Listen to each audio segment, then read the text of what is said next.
ഒരാൾ ഈ ഭൂമുഖത്ത് ജീവിച്ചു കഴിഞ്ഞ് ഇവിടെ നിന്ന് പോയാലും ചില കാര്യങ്ങളൊക്കെ അവശേഷിപ്പിച്ചിട്ട് പോകും.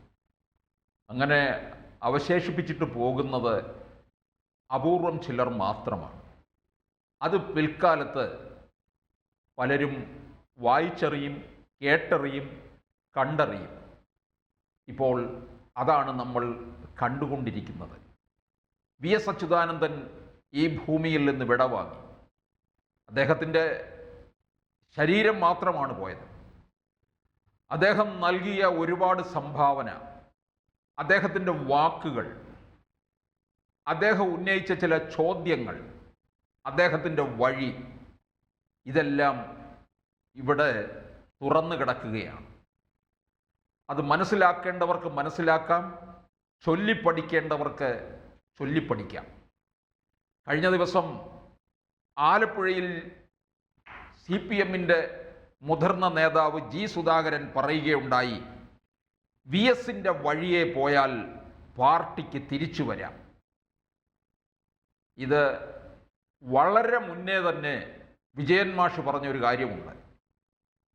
നിങ്ങളുടെ കാൽ കീഴിൽ നിന്ന് നിങ്ങളുടെ മണ്ണൊലിച്ചു പോകുന്നത് നിങ്ങൾ അറിയുന്നില്ല. അണികൾ പൊയ്ക്കൊണ്ടിരിക്കുകയാണ്.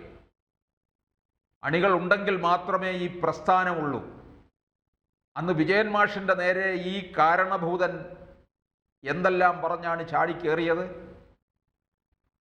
ആ കാരണഭൂതനെയാണ് പിന്നെ ഈ യാതൊരു തരത്തിലുള്ള ഈ നട്ടലിന് ഉറപ്പില്ലാത്ത, ഉളുപ്പില്ലാത്ത കുറേ സഖാക്കന്മാർ പറഞ്ഞത്, ഈ കപ്പലിനൊരു കപ്പിത്താനുണ്ട് സാർ, ഇത് ആടി ഉലയില്ല എന്ന്. ഇത് ആടി ഉലഞ്ഞ് തകർന്നുകൊണ്ടിരിക്കുകയാണ്. ഇനി അതിന് തിരിച്ചു പൊക്കിയെടുക്കാൻ കഴിയില്ല. ഈ ജി സുധാകരൻ പറഞ്ഞ ഈ കാര്യം നമ്മൾ അക്ഷരാർത്ഥത്തിൽ തന്നെ അത് പൂർണ്ണമായും ശരിയാണ്. സുധാകരനെ 2021 മാറ്റി നിർത്തി. സുധാകരനെയും അതുപോലെ മുതിർന്ന നേതാക്കളെയും ഒതുക്കേണ്ടവരെ എല്ലാം തന്നെ ഒതുക്കി. 25 വർഷം പാർട്ടിയും സർക്കാരിനെയും കൊണ്ടു നടന്നു. 15 വർഷം പാർട്ടിയും 10 വർഷം സർക്കാരിനെയും തൻ്റെ കാൽ കീഴിലാക്കി ഭരണം നടത്തിക്കൊണ്ടിരുന്നു പിണറായി വിജയൻ. ഇപ്പോഴും അതിൻ്റെ പിടി വിട്ടിട്ടില്ല. 2026 അധികാരം പോയി കഴിയുമ്പോൾ, ഈ അധികാരത്തിൽ നിന്ന് നിഷ്കാസിതനായി കഴിയുമ്പോൾ പിണറായി മനസ്സിലാക്കാൻ പോകും. ഈ സുധാകരനെ പോലുള്ളവരുടെ വാക്കുകൾ പലപ്പോഴും ഇവിടെ വളരെ പ്രസക്തമായി തീരുന്ന ഒരു കാലത്തിലേക്ക് കടക്കുകയാണ് ചെയ്യുന്നത്. വി.എസിൻ്റെ വഴി നമുക്കേവർക്കും അറിയാവുന്നതാണ്. അദ്ദേഹം ചോദിക്കേണ്ടതിനെ ചോദ്യം ചെയ്തു, നടക്കാൻ പാടില്ലാത്തതിന് തടഞ്ഞു, വിമർശിച്ചു, ജനങ്ങളോടൊപ്പം നിന്നു. അതുകൊണ്ട് തന്നെയാണ് വി.എസിൻ്റെ മരണവും പിന്നീട് ഇവിടെ നിന്ന് ആലപ്പുഴയിലേക്കുള്ള യാത്രയിൽ നമ്മൾ കണ്ട ജനക്കൂട്ടമെന്ന് പറയുന്നത്. നേരിട്ട് എത്തിച്ചേരാത്ത എത്രയോ ജനങ്ങൾ ഉണ്ടായിരുന്നു ബാക്കി. അവർ ആ സമയങ്ങളിലെല്ലാം വി.എസിനെ കുറിച്ചും വർത്തമാനം പറഞ്ഞുകൊണ്ടിരിക്കുകയായിരുന്നു. നമ്മുടെ കാരണഭൂതൻ വിചാരിച്ചത് ആലപ്പുഴ വലിയ ചുടുകാട്ടിൽ ഈ ചിത എരിഞ്ഞടങ്ങിക്കഴിയുമ്പോൾ എല്ലാം കഴിഞ്ഞു, ഇനി ഒരാരവവുമില്ല, ആർത്ത അലച്ചുകൊണ്ടിരുന്ന ആ തിരമാല ഇനിയും നിശബ്ദമായി കിടക്കും എന്നൊക്കെ കരുതി. പക്ഷെ ചിതയിൽ നിന്നും ഞാൻ ഉയർത്തെഴുന്നേൽക്കും. നമുക്കറിയാം, ഫിനിക്സ് പക്ഷി. അതേ രീതിയിൽ തന്നെയാണിപ്പോൾ വി.എസും. ഇവിടെ കൂടിയ ജനങ്ങളുടെ മുഴുവൻ ഉള്ളിൽ വി.എസ് ഉണ്ട്.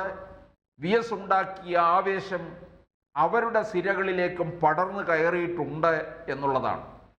അതുകൊണ്ട് വി.എസ് ഉയർത്തിയ ചോദ്യങ്ങൾ ഇനിയും അവരുയർത്തും. പാർട്ടിയെ ആ വഴിയിൽ നടത്തണമെന്നുണ്ടെങ്കിൽ കാരണഭൂതൻ്റെ പിടിയിൽ നിന്ന് പാർട്ടി മാറണം.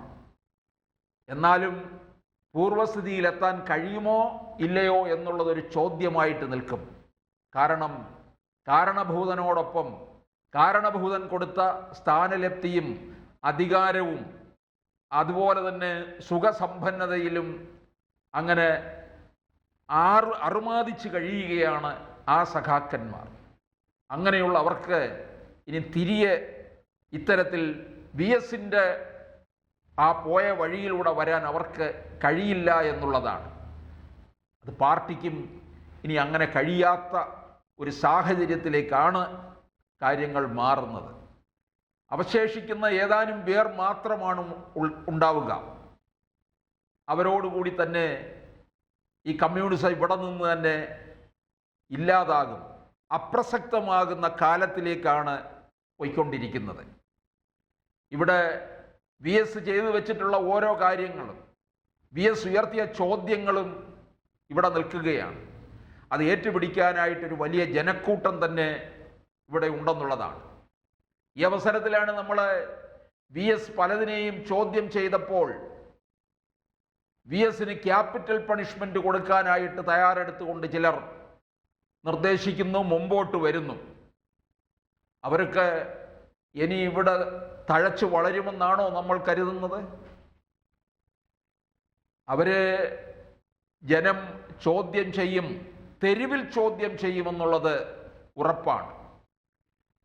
നോക്കുക, 2011-ലെയും 2016-ലെയും തെരഞ്ഞെടുപ്പ് സമയത്ത്, അല്ലെങ്കിൽ 2021-ലെ തെരഞ്ഞെടുപ്പ് സമയത്തും കേരളത്തിലെ LDF നേതാക്കന്മാരെല്ലാം തന്നെ കേരളത്തിലെ 140 മണ്ഡലങ്ങളിലും വോട്ട് പിടിച്ചത് ഏത് തരത്തിലായിരുന്നു?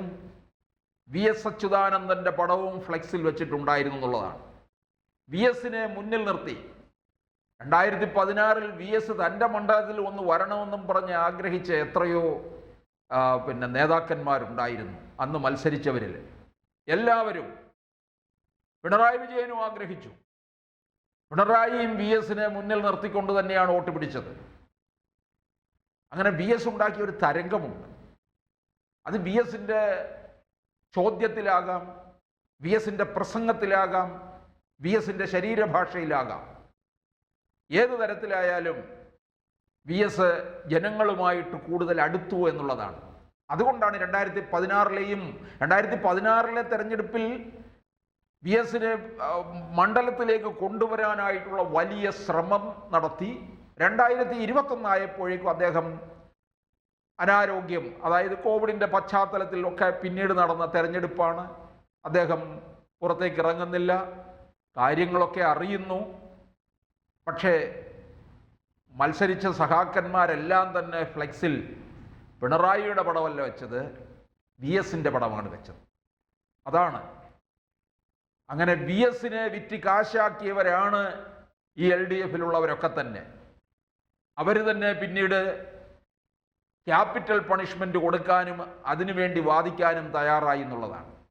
എന്തായാലും അവർ കരുതിയിരിക്കുക, VS-ൻ്റെ പിന്നാലെ കൂടിയ ജനം നിങ്ങളുടെ പിന്നാലെ വരുന്നുണ്ട്.